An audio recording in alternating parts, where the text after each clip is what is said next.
This is Fresh Air. I'm Tonya Mosley. In the new satirical film American Fiction, Thelonious Ellison is a frustrated writer who can't get his latest book published because editors say it's not black enough. So he decides to write the kind of black book they want out of spite, using every tired and offensive trope he can think of. He submits the manuscript under a pseudonym, and to his surprise, he's offered a $1 million book deal. This film is TV writer Cord Jefferson's directorial debut. He got his start as a journalist before becoming a screenwriter for shows like Succession, The Good Place, Master of None, and Larry Wilmore's former late-night TV series, The Nightly Show. In 2020, he won an Emmy for his writing of episode 6 of Watchmen titled The Extraordinary Being, along with Damon Lindelof.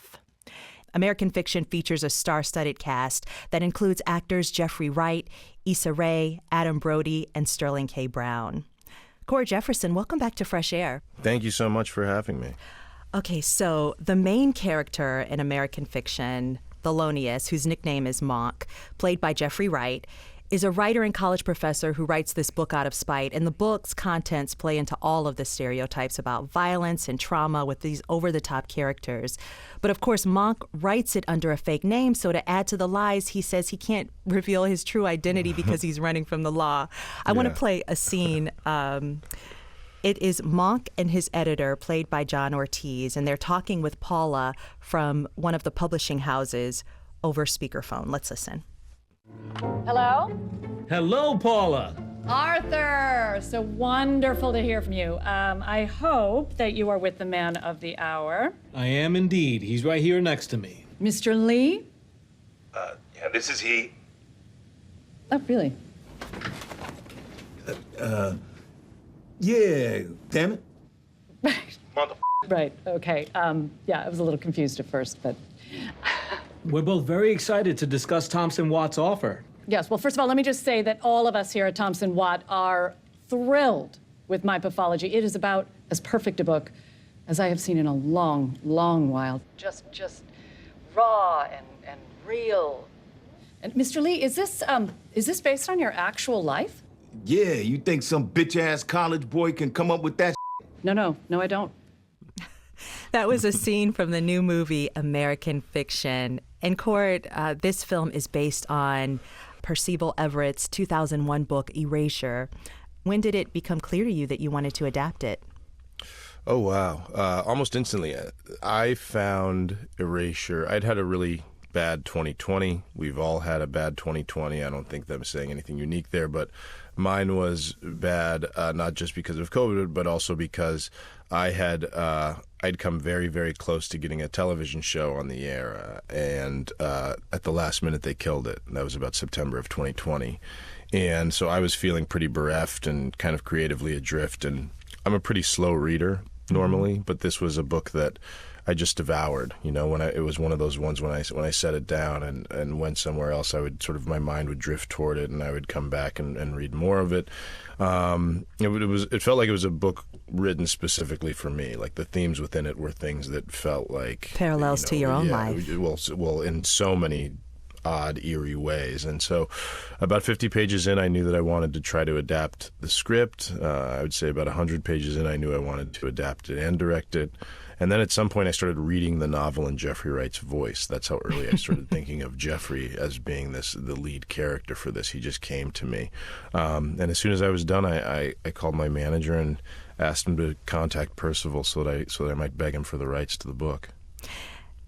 The depth of the family storyline is so refreshing. It's a refreshing surprise because the movie promos and trailers don't actually promote this part of the story, but his mother is suffering from the early stages of dementia, and he's being asked to take a leave of absence from his job as a professor because of his anger, which means he's leaving without a salary. It feels so relatable and universal, and as you mentioned, a lot of parallels to your own life. Yeah. No, like Monk, I had these issues come up in my different professions. I started out as a journalist for about 8 or 9 years, and then I started working in film and television in 2014. And I had these experiences in both of those arenas in which people had, when I was a journalist, people were like, toward the end of my career, it had started to feel like there was this revolving door of misery that I was expected to write about. And so sort of on a weekly basis, they would come to me and say, do you want to write about Mike Brown getting killed? Do you want to write about Trayvon Martin getting killed? Do you want to write about, this unarmed black person getting killed? It just felt like there was this constant churn of just violence and misery. And so it's like, I don't want to do this anymore. And so when I got into film and television, it was thrilling because it felt like, great, we're in the world of fiction. We are not bound by the realities of anything. We are allowed to write about black people in space. We're allowed to write about black people riding unicorns in the underworld. It doesn't matter. Like, we can do anything. And then, lo and behold, people would call me and they would say, do you want to write this TV show about a black teenager murdered by the police? Do you want to write about this movie about a slave? Do you want to write this movie about crack dealers? And it just felt like, oh, even here, you're still even in the dealing with world it. of fantasy, there's still just such a hugely limited perspective as to what black life looks like. And then on top of that, as you said, there's a lot of these family issues that take place in the novel that, there's a trio of siblings, and I have two older brothers, and we've had our sort of like various ups and downs in our relationship. There's an ailing mother, as you mentioned. My mother didn't die of dementia, but my mother died of cancer about 8 years ago, and I moved home at a certain point to help take care of her, as Monk does. Yep. And so there's an overbearing father figure that in this story that sort of reminded me a little bit of my father, and who looms large in my life and my brother's lives. There was just so much overlap. It just started to feel strange, as I said, as if somebody wrote me a book specifically. This cast is a pretty amazing cast. Another person that does such a great job in this film is Issa Rae. She's hilarious and really laser sharp in this film. She plays the character Sintara Golden, whose work is basically what sets Monk off, because her debut is We Lives in the Ghetto, and it's exactly the kind of work he's railing against. In this clip, she's at a literary festival speaking before a packed house and reads a passage from her book. Where are our stories? Where's our representation? And it was from that lack that my book was born. Would you give us the pleasure of reading an excerpt? Yo, Sharonda, girl, you be pregnant again? Mights be, I tells her. And if I is, Ray Ray is gonna be a real father this time around. Cord, this scene is so over the top and hilarious. Monk is just in misery watching all of this unfold. What was it like to write that scene? Was it kind of fun to write it? Yeah, absolutely. The whole movie was fun to write. There is catharsis in getting some of this stuff out. This is, I do relate to a lot of the situations in which Monk finds himself. And it's also just, I think that satire to me has always had a special power. I think that I'm forgetting, I heard a quote recently that I forget who said it, but it was, if you're going to tell people the truth, then you need to be funny or else they'll kill you. And I think that is sort of what satire is able to do, is it's really able to, it's a big tent thing. It sort of allows people to come in who might not otherwise want to listen to what you're trying to say. And so I think that writing that scene and all the scenes in which there's you're talking about these serious issues, but you're talking about them in a way that makes you laugh, in a way that sort of makes other people laugh. I think that there's a power in that other kinds of art don't have. That's so interesting about satire, because I agree with that quote, but it also just feels like for the last few years, world events and life in general have felt so ridiculous and fantastical that sometimes, at least for me, it's been hard to consume satire because everything feels like it's just completely over the top and we're laughing to keep from crying. Yeah, but I think that even if we're laughing to keep from crying, then I think that that's still that's still a worthy goal. You know, I think that is, if nothing else, if we lose our ability to laugh and find joy, that's when like really all is lost. You know, like even in the worst of circumstances, if we can't find ways to enjoy each other's company and to make each other laugh and to tell stories and to fall in love, like all of these things that make life worth living. If we can't find ways to do that stuff, then we're really in trouble. You know, I heard you say that the spiritual predecessor to American fiction is Hollywood Shuffle, which is a satirical comedy that came out in '87. It was directed and co-written by Robert Townsend and Keenan Ivory Wayans. And I'm going to play a clip from it. But Robert Townsend plays Bobby Taylor. He's a black actor trying to make it in Hollywood. And it's loosely based on Townsend's experiences in the industry. So this scene I'm about to play, the character Bobby has nabbed this role in a movie called Jivetown Jimmy's Revenge. And he's about to get in a fight with some street gangs. It's so full of stereotypes, Cord. It's amazing. Yes. So on the set, Bobby is wearing a big afro wig and wearing a shiny suit and is reciting this cartoonish jive talk. Let's listen. You killed it, my brother. My main man, I loved it, this dude, baby. He was, Cut. Why is he stopping? Bobby, that was terrific. Why'd you stop? What happened? Oh, there's no problem. I just forgot my line. Okay, that's fine. No problem. You want to look at the script?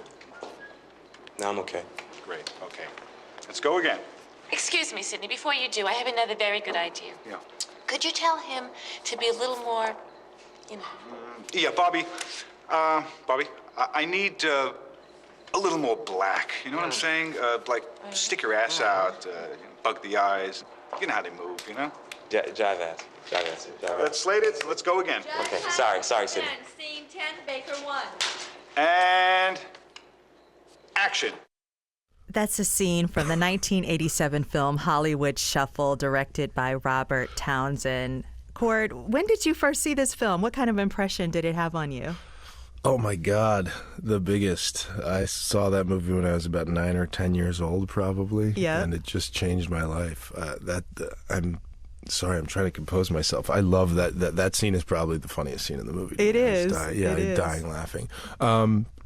And the reason it had this profound effect on me, I certainly didn't know the word satire back then. I didn't know what that meant, but I knew how it made me feel. And 9, 10 is you're right in the thick of learning about slavery and civil rights and sort of the origins of this country, and the ways in which people teach you these things is basically by showing you horror movies. I remember watching like Eyes on the Prize, this documentary. I remember watching Mississippi Burning. Yep. Gene Hackman and Willem Dafoe. It's really great. It's about the Mississippi murder of the 3 civil rights activists. I remember who now. were going around. Yes. Yeah.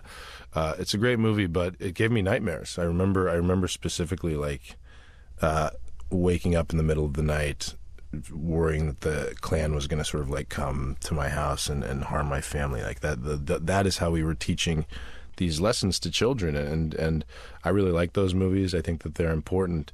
But when I found Hollywood Shuffle, I was like, wait a minute, this is talking about racism the way that those other things are talking about racism, but it's doing it in a way that is making me laugh every 3 seconds, like in a way that's hilarious and accessible and not scary and just sort of and joyful in some ways, If you're just joining us, I'm talking with Cord Jefferson about his new film, American Fiction. Jefferson is an award-winning screenwriter. He won an Emmy in 2020 for outstanding writing for a limited series for Watchmen, along with Damon Lindelof. He's also written for Succession, The Good Place, Master of None, and Larry Wilmore's former late-night series, The Nightly Show. We'll continue our conversation after a short break. This is Fresh Air. This is Fresh Air, and if you're just joining us, I'm talking with Cord Jefferson about his new satirical movie, American Fiction. It's about a novelist named Thelonious Ellison, his friends call him Monk, who's frustrated that he can't get his latest novel published because it's not considered black enough by the publishing industry. Monk has a PhD. Both of his siblings are medical doctors. Their parents, they have this beach house. You interweave their lives seamlessly, and it feels real and accurate. But how did you navigate, or was it a challenge at all navigating or incorporating these characters without falling into that kind of respectable depiction of Blackness? Yeah, I mean, that's something that the minute Jeffrey sat down to first discuss the script with me, when we first had our first meeting, his immediate question was, he said, "You're not trying to do some talented 10th Bill Cosby, pull up your pants and behave in front of white people thing, are you?" And I knew instantly when he asked that he was the perfect person for the role, because that had been something that I'd been thinking about as I was making it, and it's something that I didn't want to do. You know, I think that there's this scene that, again, I don't want to spoil it, but there's this scene where Monk and Santara meet toward the end of the film, and they kind of have their ideological conversation about where they come from in their art practice and their approach to making stuff, that I felt was really important to make sure that we didn't come at this from a sort of like respectability politics, pull up your pants kind of thing, that you know, this is a person who's, you know, again, I don't want to spoil it, but that scene was important to me to include in order for us to avoid this kind of thing, because, you know, one of the things that Jeffrey and I decided when we first set out to make this was we never wanted to police blackness, we never wanted to police art, and we especially didn't want to police black art. That is sort of not conversations that we found interesting or important, that the other conversations we were having were vastly more important than that. And so, yes, they have PhDs, yes, they're doctors, yes, they're professors, but the greatest part about it is that, you know, Cliff's a plastic surgeon who meanwhile is you know, struggling with, you know, a cocaine habit, and his life is falling apart, and he's divorced, and his children dislike him, and Monk is this kind of, he's a professor, but, you know, you see that he's kind of pathetic and angry and resentful and miserable, and he's kind of, you know, he feels insecure and weak, and you know, these are people just with real problems. You know, I think that these are people who are just human beings. You know, in this movie, we watch Monk's creative process as he writes this book of stereotypical figures. There's a great scene where the characters actually come to life while he's writing it, and the characters talk back to him. They disagree with him in those scenes. Is that what the creative process feels like to you, that the characters disagree with you, and then you kind of talk back to them in your writing, through your writing? Yeah. I think that the thing that, you know, I don't sort of like, I think that you can get a little twee about it and say like, well, the muse comes and I call upon the muse.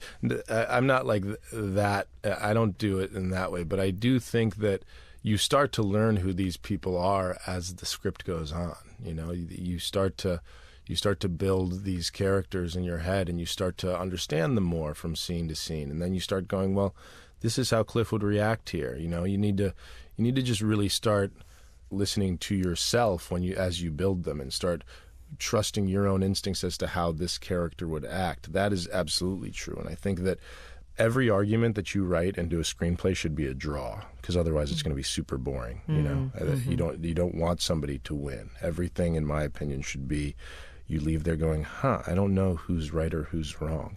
The vast majority of human beings do not wake up in the morning thinking, I'm going to make somebody's day worse, or I'm going to do bad stuff today. The vast majority of people wake up and they think, I'm doing what I need to do, and everything that I think I'm doing is right. And so when you come at conversations, and when you come at arguments, and when you come at characters from that perspective, that this person believes what they're doing is right, and so let's follow that logic, that if you think what you're doing is right, and this person thinks what they're doing is right, how would you guys interact with each other? And so those are the kinds of things that I think about when writing characters, is just think about them as this is a person who is thoughtful, and this is a person who is considered, and this is a person who is making decisions because they think the decisions that they're making are the right decisions. And then follow that logic, and it allows you to start seeing these people as being real and distinct, and not just kind of, you know, surface impressions of what humanity kind of looks like. Our guest today is movie director and writer Cord Jefferson. We're talking to him about his new film, American Fiction. I'm Tonya Mosley, and this is Fresh Air. We'll be right back. This is Fresh Air. I'm Tonya Mosley, and if you're just joining us, I'm talking with writer and director Cord Jefferson. He's written for Succession, The Good Place, Master of None, and Larry Wilmore's former late-night series, The Nightly Show. And he also wrote for Gawker's now-defunct website, where he was the site's West Coast editor. In 2020, Jefferson won an Emmy for Outstanding Writing for a limited series for the show Watchmen, along with Damon Lindelof. Cord Jefferson's new satirical movie, which he wrote and directed, is called American Fiction. It's about a writer who can't get his novel published because it's not Black enough, and is frustrated with editors who want clichéd stories about Black life. You take on different elements of anger in this film. Monk, the main character, he has this seething, quiet anger that is clear in his very being. But then there's his brother, played by Sterling K. Brown, who is vocally angry. He's a gay man who feels misunderstood. I'm just wondering, is there a therapeutic element to writing about anger and creating characters who are grappling with it? Oh, God, yeah. I think that I've known that I have a problem with anger for a long time. Since I've been in my 20s, I knew that I had an issue with anger. And what do you mean by that? Like, what kind of anger? What does that exhibit? Oh, I used to, my anger used to manifest itself as, I used to get in a lot of fights in college. I used to... Like fist fights? Yeah, but I never punched anybody. I've never hit anybody, but I used to get knocked out a lot in college. I really don't like bullies, and there was college was the first time that I ever really encountered bullies, that people were bullying me. And for what? Like what kinds of? I mean, that's an interesting question. It's like, why are you getting bullied? I don't know. You'd have to ask them. But I think that there was a racial element to it. If I'm being quite honest, I think that I went to school in the South. I had never lived in the South before, and so I went to school in the South, and I think that there was a racial element to it. I got picked on a lot in college for whatever reason. I had never been picked on before, but I started getting picked on a lot in college by a lot of football players. It was really sort of like high school cliche, but it was college. I got knocked out a few times.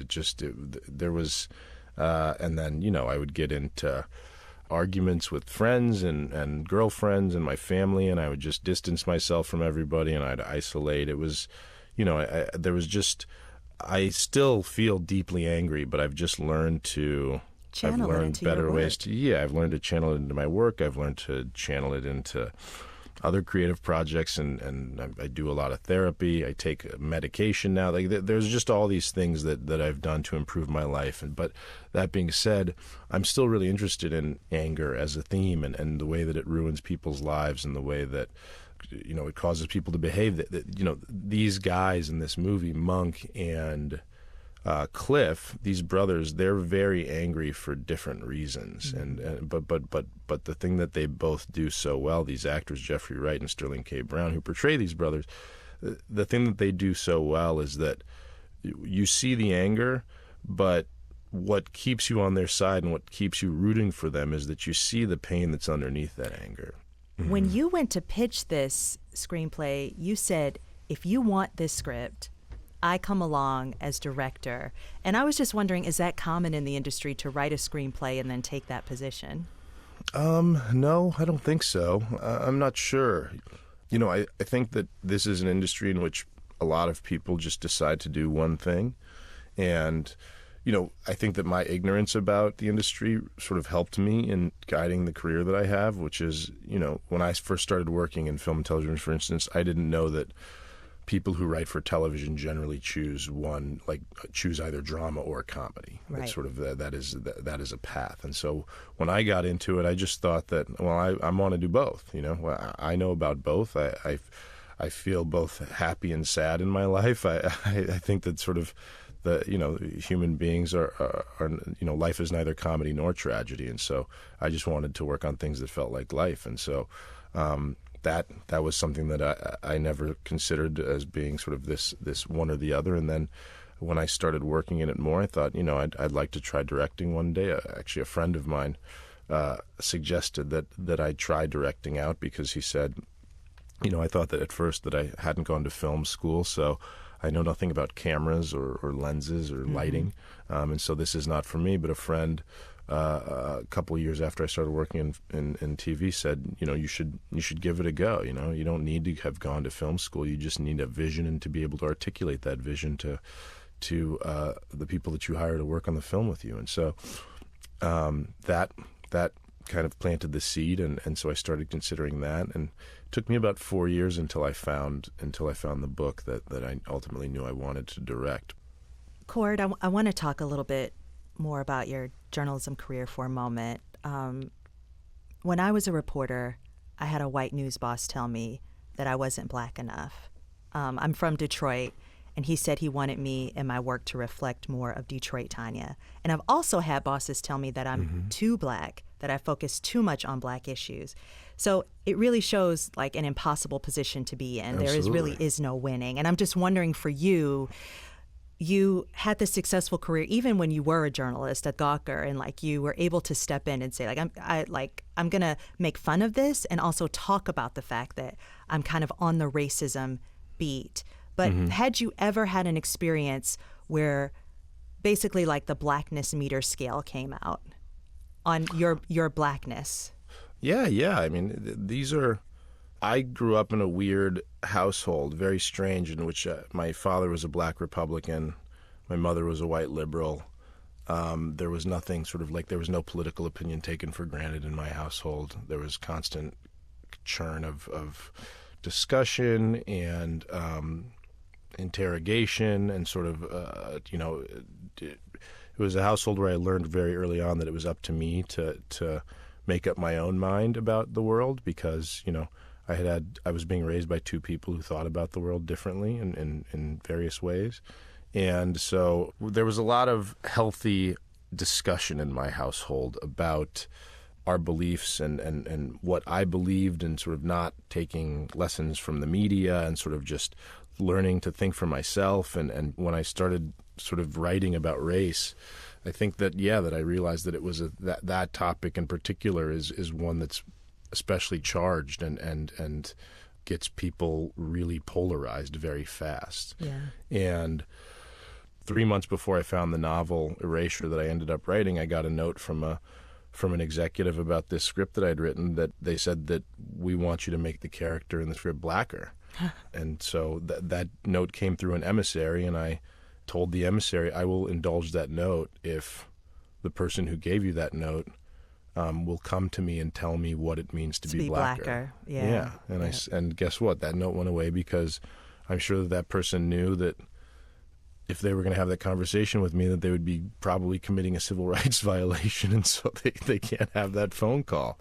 But these are the realities of my life are a lot of the things that I put into the film. Let's take a short break. If you're just joining us, I'm talking with Cord Jefferson about his new film, American Fiction. It's about a frustrated novelist who's fed up with the establishment that profits from black entertainment, which relies on tired and offensive tropes. American Fiction is Jefferson's directorial debut. We'll continue our conversation after a short break. This is Fresh Air. This is Fresh Air, and today we're talking to filmmaker Cord Jefferson about his new satirical movie, American Fiction. Jefferson is an award-winning screenwriter. He won an Emmy in 2020 for outstanding writing for a limited series for the show Watchmen, along with Damon Lindelof. He's also written for Succession, The Good Place, Master of None, and Larry Wilmore's former late-night TV series, The Nightly Show. Jefferson also wrote for the now-defunct website Gawker, where he was the site's West Coast editor. We talked about this a little bit, but you spent a lot of time in white spaces. You grew up as a biracial black boy in Tucson, Arizona. You went to William and Mary College in Virginia, where there wasn't a lot of ethnic diversity. And in your journalism career, you were often the only black person in the room. Yeah. I grew up, Tucson, Arizona has no diversity in that, it has diversity in that there's a lot of Latinos, but that's really it. My school had a lot of white people and a lot of Latino people, and that was really what diversity meant. You know, there was a handful of black kids. We basically all knew each other and hung out with each other, but other than that, there's not a lot of diversity. And so I grew up, you know, feeling very comfortable around white culture. You know, I feel if we can say white culture, I grew up sort of like feeling very comfortable around white people just because I had to. You know, I had to sort of learn how to do that in order to make friends and in order to feel comfortable going to school and in order to feel comfortable in social situations. Like these are just things that I had to learn. And so I think that reality probably has helped me along my career, to be honest. I think that sort of an ability to be comfortable as being the only black person in the room, it's something that you have to learn how to handle if you sort of want to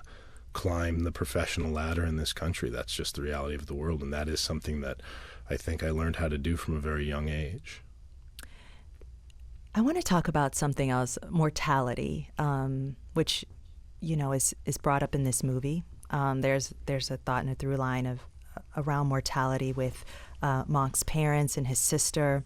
And the last time that you were on the show, you talked about the death of your mother to cancer and donating a kidney to your ailing father and your own heart condition, which kind of made you grapple with your own mortality when that happened. But before that diagnosis, I also read that you tell people that you probably wouldn't live very long. Yeah. Now that you're older, I mean, I guess you'd be considered getting into middle age or middle age. Yeah. Oh, I think I'm well into middle age. You're well I'm 41. into middle age. Yeah, I'm 41. I think that's early middle age. Okay. And we've also, as you mentioned earlier, been through a pandemic. How has your relationship with mortality maybe evolved or changed? Oh, I think I've gotten better about accepting it, to be honest. I think that the thing that I've learned recently about myself is that I was just desperate to be an artist. I was just desperate to make stuff. That's really what I learned about myself. And I think that this is the first year I've been telling people that I think this is the first year that I might have ever, that I feel like I might be happy. I think that happiness has been elusive for me my entire life. And I don't think that I've ever, I think that if you'd asked me ever sort of before this if I'm happy, I think I would have absolutely said no. And I don't even know if I'm happy right now, but I know that now I feel less turmoil just in my guts. I just feel less, frantic energy in my heart. I feel like far more at ease with myself than I've ever felt before. You know, I think that I'm just comfortable with who I am for the first time in ever, really. And so, I think that, and I think that the difference is that I'm just now making stuff, you know, this movie is so deeply personal to me. And I think that, my TV career was a successful TV career in many ways, but I definitely had this chip on my shoulder, that I never really talked about, which was the fact that I was working on other people's shows always. Not your own. And I always had this nagging, voice in the back of my head saying, can you do this on your own? What if you didn't have these bosses here to hold your hand? What if you didn't have these bosses who I'm pretty sure were all straight white men? What if they weren't here to help guide you? Would you be able to do this without them? And there was always that nagging feeling that just like, maybe I'm not good enough. Maybe I'm not good enough. Maybe I couldn't do this without them. And so I think that just finally being able to make something and finally being able to feel like I am a professional artist and feel like I have a creative outlet and I'm able to channel these feelings that I have and channel this anger that I have and channel this pain that I have and this fear that I have into work.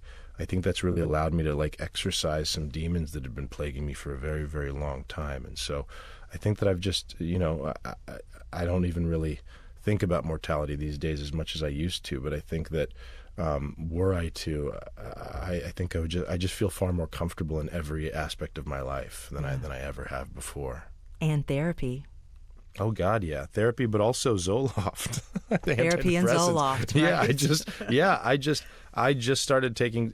I took my first dose of Zoloft on my 40th birthday. It was my 40th birthday gift to myself. I said, you know what? What took you so long? Were you abstinent to it at first? Yeah, well, I was abstinent to the fact that I was depressed at first. My mother told me she thought I had clinical depression when I was 19 years old, and I thought, you're crazy, because I was like, I get out of bed, I go exercise, I eat healthy, highly functional. I go to school, yeah, right. yeah. And the thing that I had a therapist tell me later was the same way that there's functional alcoholics, there's functional depressives. Like, that doesn't mean you don't have clinical depression. It just means that you've learned to live this way. And so I was reluctant to even, again, it goes back to not acknowledging weakness, I don't want to say that I'm scared. I don't want to say that you hurt my feelings. I don't want to say that I feel depression. I don't want to admit that I'm flawed in this way, and that this is a struggle for me, right? That's how I used to think. And then on top of that, I was also scared that my creativity came from my pain. That sort of that I would take these pills and that it would go away, and that sort of my ability to write and sort of like channel sort of like my darker emotions would go away. How long into being on Zoloft did that fear go away for you? That you're like, I'm still creative. Instantly. Like it has truly changed my entire life. It has changed my entire life. I finally feel like I am finally, like I said, coming into myself, and I'm 41 years old. I'm about to be 42. And so that it had a profound effect on me. And I realized that not only did it not hamper my creativity, it enhanced it. Like, if anything, I feel far more creative than I've ever been, because I've been able to clear out all these other negative thoughts and sort of make room for just creativity, and make room for thinking about all these other things. I'm no longer thinking like, if I go to this party, will all the people at the party dislike me? Am I going to be a loser if I go there by myself? Or like, if I go and speak in front of this large audience, and am I going to say something foolish and everybody's going to make fun of me and laugh at me? Like, all of these nerves and sort of thoughts that I had that plagued me for decades now are just I'm making room now for just being an artist, and it feels really good. Cord Jefferson, thank you for this conversation. No, it's my honor. Thank you so much.